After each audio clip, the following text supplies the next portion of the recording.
So yeah, I just deleted about 20 minutes worth of footage. Yay. So there's been some controversy recently on YouTube about what is a nerdfighter and the definition of and all of that crap. So yeah, it kind of got me all riled up, and now I really want to vlog about it and put my views across, because some people are actually being quite nasty about it now. So a nerdfighter is someone that pretty much watches the Vlogbrothers vlogs, but as far as I'm concerned, there is more to being a nerdfighter than just liking their videos. Like, I've watched John and Hank since Brotherhood 2.0. I think the first ever vlog I remember is, I think it was John sitting in an airport, and the first time they ever spoke about the evil baby orphanage. I liked it then. It was nice.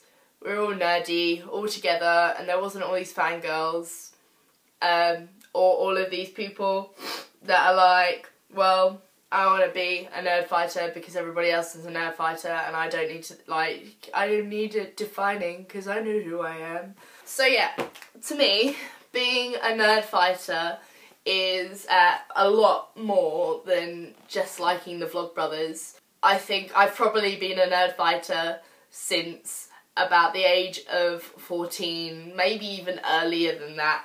I remember going to primary school and my teacher asking me what my favourite band was, or like music artist, and I said Buddy Holly. And I remember liking Buddy Holly when I was like 5. So I was always destined to be a nerd.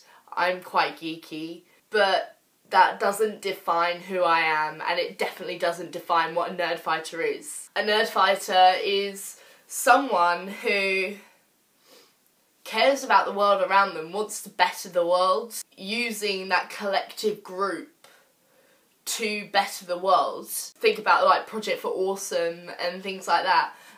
Some of the things that people wanted to raise money for weren't all that geeky. In fact, a lot of them were actually quite heartwarming and for some people really sentimental.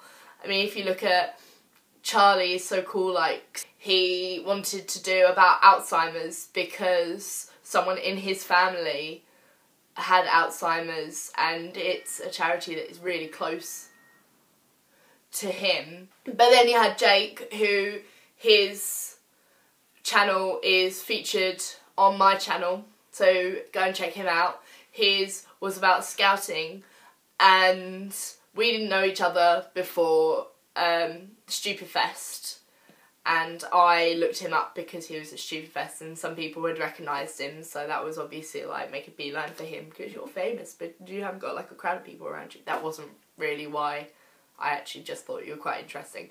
But he didn't ask for money, he was just asking for time, and that time was for somebody to go out and try scouting because we are in desperate need of leaders, like I said from one of my other videos on the Quack Collective. That is an example of like nerdfighteria at its core, basically, to try and better the world, and using that community of people that have the same interests as you. They don't all have to be the same. Like John said, John Green has not watched all of the Doctor Who episodes, and at first I was like, oh, and then I was like, oh wait, I'm on like the first series with Matt Smith because I stopped watching it because my Saturdays are really full and I'm generally not at home on a Saturday night, so I missed loads. So I'm watching it now, and that's okay. I still like it. It doesn't, just because I haven't watched every single episode and I've only just got the reference of Chameleon Circuit. If, like, on the Harry Potter thing, people get so annoyed with people who have only seen the films, and I know I do. I've loved Harry Potter since the age of 7, and is one of the most amazing things in my life, but to other people it's not. Other people prefer, like, Lord of the Rings to Harry Potter, and that's okay too. But to be a geek, or to be nerdy, you don't have to like sci-fi or fantasy things, or things that are cliche geeky. You just have to be really interested and passionate about something. Like, you can be a geek and like football. Like, I know someone who is so into football, like, they know everything about it. And that can be compared to somebody who really likes Doctor Who and knows everything about Doctor Who. It doesn't make them any less of a geek or a nerd. It just means that they don't need a label. And for me, like, I like to say, tell people that I'm geeky and I'm nerdy.